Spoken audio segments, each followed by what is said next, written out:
Dans un monde où la confusion règne et où les repères s'effritent, il est devenu presque subversif pour une femme d'avoir des standards élevés. Pire encore, dans cette société dysfonctionnelle, on reproche aux femmes non seulement d'avoir des exigences, mais de les affirmer avec clarté et assurance, comme si le fait de savoir ce que l'on mérite et d'y rester fidèle était devenu un acte d'arrogance. En fait, avoir des standards élevés n'est ni une posture, ni une mode, ni un slogan féministe lancé à la légère.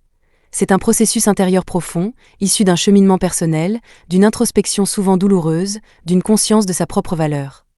Ces standards ne sont pas élaborés pour impressionner qui que ce soit, et encore moins pour froisser l'ego masculin. En réalité, ils ne sont pas tournés vers l'autre.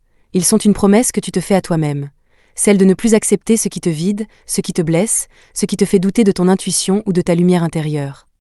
Ce que beaucoup d'hommes, et même certaines femmes, peinent à comprendre, c'est que ces exigences sont directement liées au bien-être émotionnel, psychologique et spirituel de la femme. Elles ne sont pas là pour exclure, mais pour filtrer, pour protéger et pour aligner.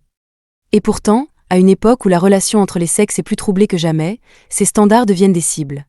Entre la polarisation croissante, les discours toxiques sur les réseaux sociaux et la montée en puissance d'un masculinisme défensif, beaucoup de femmes se retrouvent jugées pour leur lucidité.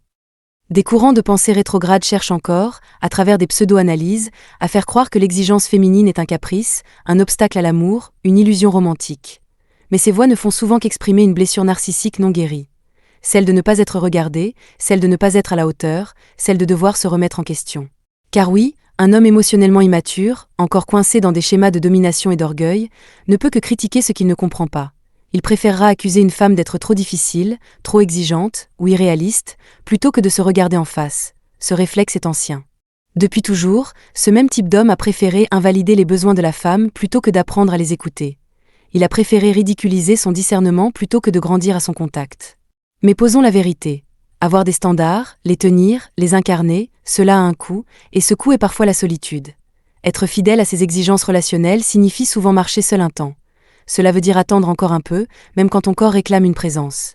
Cela veut dire refuser les compromis boiteux, les demi-relations, les mecs presque bons et les pas si pires. Et ce chemin-là, oui, il est exigeant.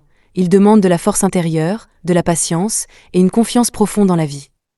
Il y aura des jours où tu te sentiras isolé, où l'on te demandera pourquoi tu es encore célibataire, où certains autour de toi, même des proches, seront gênés par ton positionnement, mais tu dois comprendre ceci. Les gens qui sont dérangés par tes standards sont souvent ceux qui n'en ont pas. Leur inconfort vient du fait que ta clarté confronte leur propre renoncement. Ils ont accepté les miettes et te voient refuser le buffet misérable. Ça les trouble. Trop de femmes, encore aujourd'hui, acceptent des relations où elles reçoivent le minimum. Elles se contentent d'un partenaire absent, égoïste, parfois même humiliant, pourvu qu'elles puissent afficher une relation. On leur a appris à valoriser le couple plus que leur paix intérieure. À préférer une relation bancale à la solitude constructive. Et les réseaux sociaux n'aident pas. Ils valorisent l'image plus que le contenu, l'apparence plus que le sens dans un semblant d'existence relationnelle. Mais si tu es de celles qui savent qu'elles valent plus qu'une présence tiède, tu n'es pas dans l'orgueil. Tu es dans la dignité. Tu es dans la reconnaissance sacrée de ta valeur personnelle. Et cette posture, même si elle est incomprise, est la fondation de toute relation réellement nourrissante. Je sais, profondément, à quel point cela peut être violent d'entendre des paroles qui piétinent ta valeur, comme si ton essence était en défaut, comme si quelque chose en toi méritait d'être corrigé, raboté, remodelé pour entrer dans des critères qui ne t'appartiennent pas. Il y a une forme de cruauté sociale sourde qui pousse certaines personnes à abaisser les autres pour exister, parce qu'elles ne trouvent pas d'autre moyen d'éprouver leur propre valeur que par la comparaison ou le dénigrement. Et je sais aussi que cette violence est encore plus douloureuse quand elle vient s'immiscer dans un domaine aussi intime que celui de l'amour et de la reconnaissance affective. Trop souvent, tu vois autour de toi des couples qui affichent un bonheur de façade, mais en réalité, combien peuvent affirmer vivre un amour équilibré, épanouissant, construit sur le respect mutuel? Trop peu. Si la majorité des divorces sont aujourd'hui demandés par des femmes, ce n'est pas un hasard. C'est l'expression d'un ras-le-bol silencieux, d'années de compromis unilatéraux, d'effacement, d'invisibilisation. Elles en ont simplement marre de se sacrifier pour maintenir une relation qui ne les nourrit pas. Et pourtant, je comprends ce que tu ressens.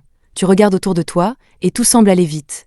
Tes amis se marient, s'installent, enchaînent les étapes normées de la vie sentimentale, et toi, tu te sens sur le quai, tu te demandes, est-ce moi le problème? Est-ce que je vise trop haut?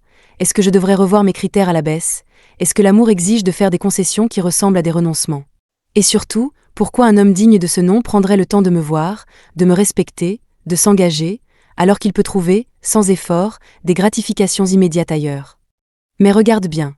Les hommes qui se contentent de chercher dans la rue des femmes disponibles pour nourrir leur ego ou combler leur vide affectif, que proposent-ils vraiment? Rien de solide, rien de stable, rien de sincère. Ce sont souvent des hommes égarés dans leurs insécurités, incapables d'assumer leur propre maturité émotionnelle, sans projet, sans alignement. Leur désir est dicté par l'instant, pas par la vision. Ces hommes-là ne sont pas dignes de ton cœur, de ton énergie, de ton intelligence émotionnelle. Tu ne veux pas d'un homme qui cherche à prendre. Tu veux un homme qui sait offrir, un homme ancré, conscient, prêt à co-créer. Et non, ce type d'homme ne court pas les rues. Il ne se trouve pas dans l'urgence, mais dans la profondeur. Il n'est pas dans la quantité, mais dans la qualité. Et c'est précisément pour cela qu'attendre devient un acte de souveraineté. Tu refuses de te jeter dans l'arène d'un marché amoureux qui t'infantilise ou te réduit à une option. Tu refuses la médiocrité, pas par orgueil, mais par respect pour toi-même. Oui, parfois tu auras froid. Oui, certaines nuits seront plus silencieuses que tu ne le voudrais. Tu dîneras seul, tu voyageras seul, tu construiras seul, mais ce n'est pas de la solitude, c'est de la préparation. C'est le temps nécessaire pour que ta vie soit pleine de toi avant qu'un autre ne vienne la partager. Il ne s'agit pas de combler un vide, mais d'élargir un espace déjà vivant. Ce n'est pas ton exigence qui t'isole, c'est ta lucidité. Ce n'est pas ton indépendance qui fait peur, c'est ta lumière. Tu n'as pas à te blâmer d'avoir dit non à ceux qui n'avaient rien à t'offrir. Tu n'as pas à te justifier d'avoir posé des limites. Tu n'as pas à t'excuser d'avoir des standards, parce que ces standards ne sont pas des caprices. Ils sont le reflet de la femme que tu es devenue, une femme consciente, alignée, et pleinement digne d'un amour à la hauteur de ce qu'elle incarne. Cette vidéo te parle peut-être, n'hésite pas à me le dire en commentaire. Le contenu t'a plu, alors abonne-toi, mets un pouce bleu, et active la cloche des notifications pour ne rien rater. Merci, et prends bien soin de toi.